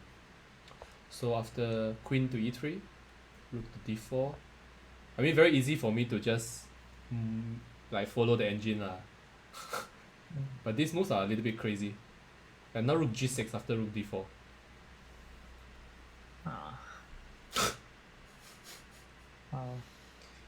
Very, very difficult to find, I think. Knight takes e4, rook takes g4, knight to g3, queen to e3. We are going very, very deep here, but I'm very interested to know what this means. Rook takes e3. Yeah, but he's saying that you can get pawns.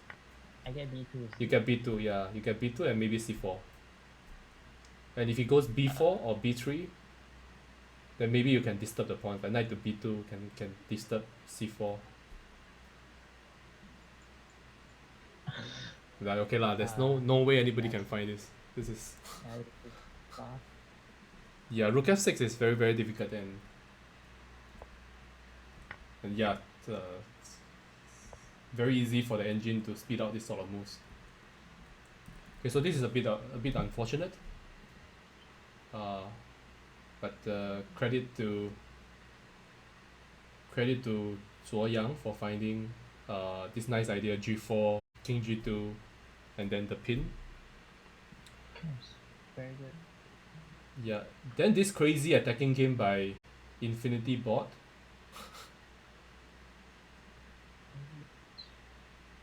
I'm trying to load the game, but it's not allowing me to load. You hit me.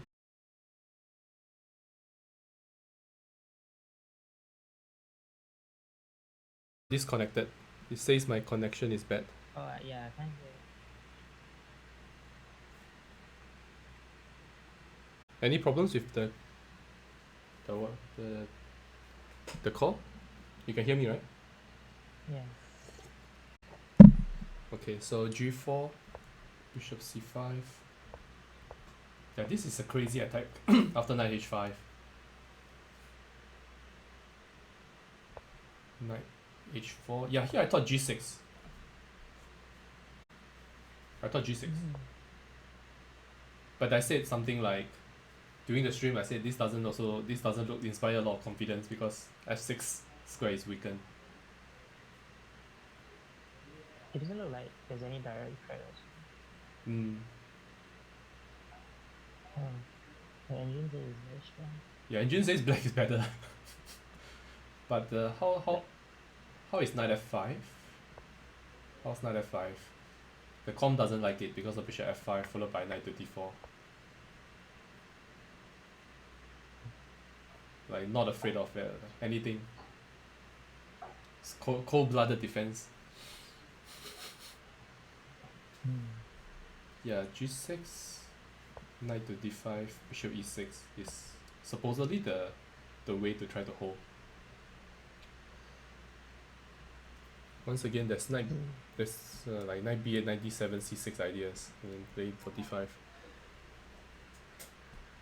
Not easy to understand this.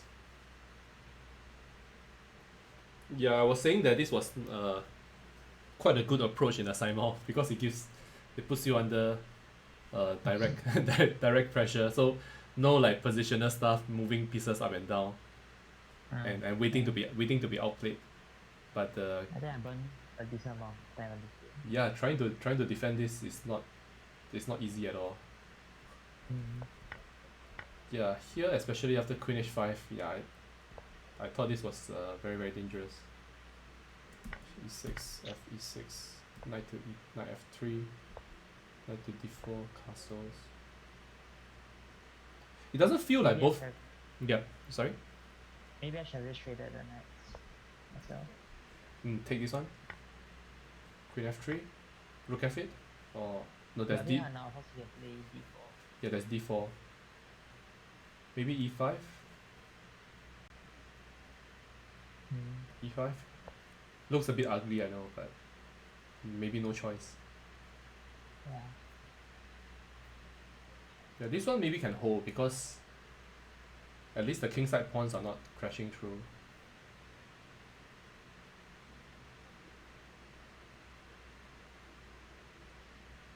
Not sure. Maybe you can try to attack on the queen side after this. b5, a5, and so on.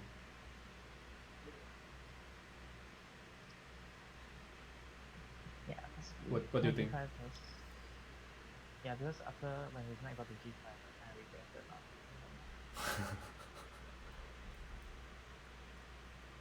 But then again, shouldn't be anything. As in, it should be defensible, yeah? Yeah, it should be defensible. But here I was just running out of time. None of f7 looks good though. Like, looks irritating.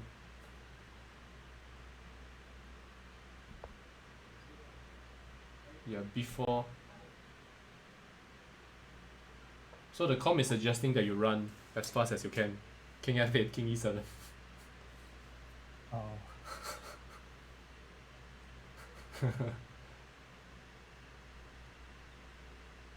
Yeah, makes sense.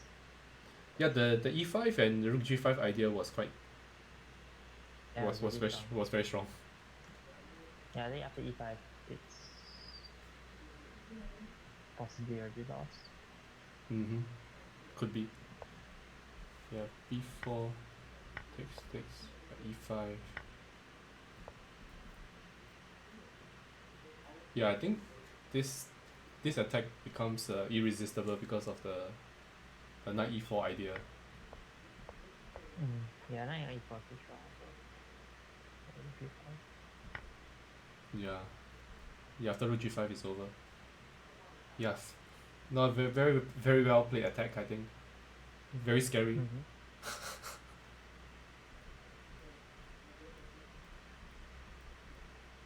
So the way for black to hold this is to go for an amazing king walk with king f8.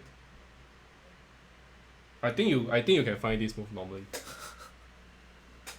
because you will probably be able to see this rook g5 stuff in the normal time control. Ah, yeah, I think I Yeah. had like around 1 minute. one minute with I the don't know. 1 minute with the opponent knight on f7, pawn on g6.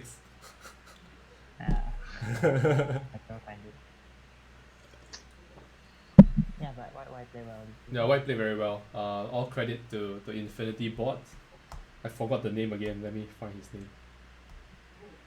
So I have a list of names. Ryan Pang, yes. Ryan Pang. So congratulations to our winners. And maybe we can take a quick look at the other Simon and see how Matthew Lau is doing. He and his Oh, still choose. ongoing. I don't know. Probably it's over, but let's take a look. Like he and his choose the first move.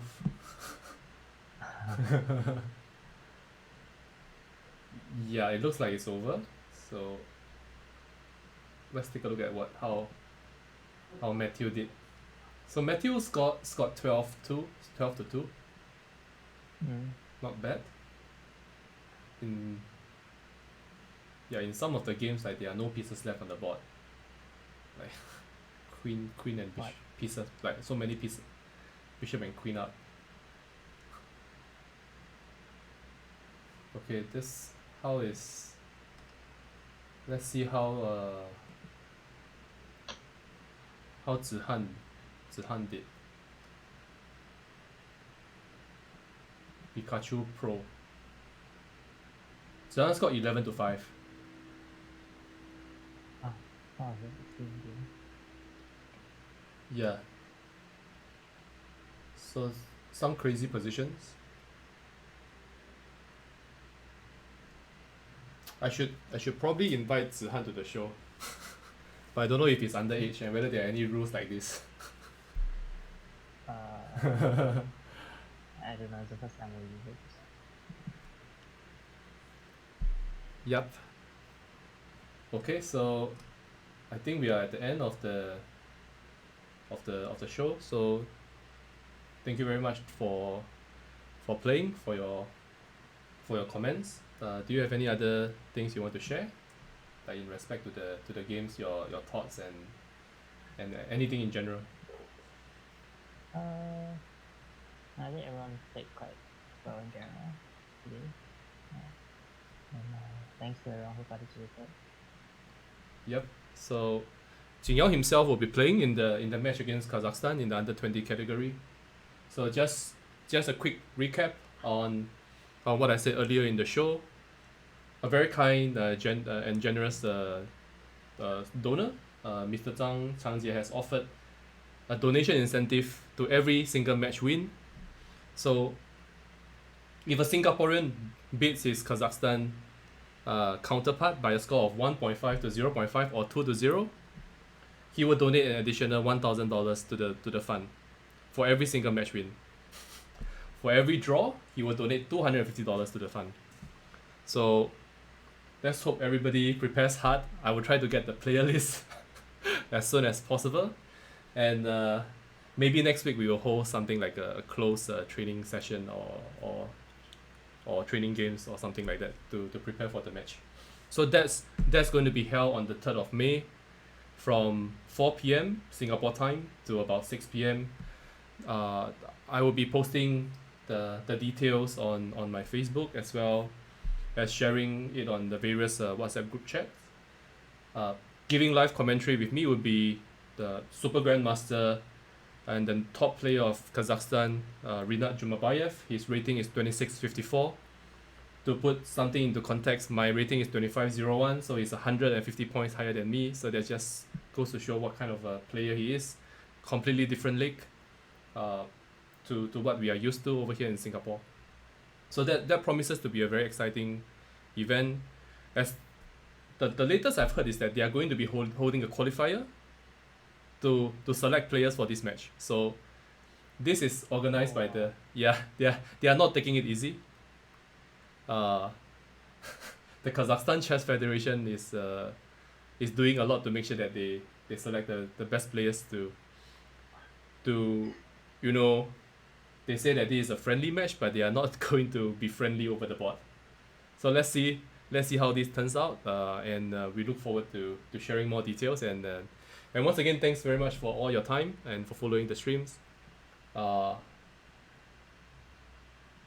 And yeah, watch out for more details. Tomorrow, at 5 p.m. Singapore time, Grandmaster Andre Cavon will be doing a Simul as well. It's going to be a 16-board simultaneous exhibition, and he will also be sharing his post-game analysis. So as you can see, we are having very, very strong players. Like Jingyao is currently the strongest player we have had on the show. Cavon would also be a very strong player, one of the best resident GMs we have in Singapore. His rating is about 25-17. A well-known trainer as well. So I'm looking forward to all these events, and once again, thanks to everyone who has donated and for your attention. So yes, we are at the end of the stream, so very sorry for those who have just joined. I'm just looking at the chat. I haven't been paying attention to the chat, so sorry for that. Yep. Okay. So we are at the end of it. Thanks everyone. Have a nice weekend, and cheers and see you. Bye everybody.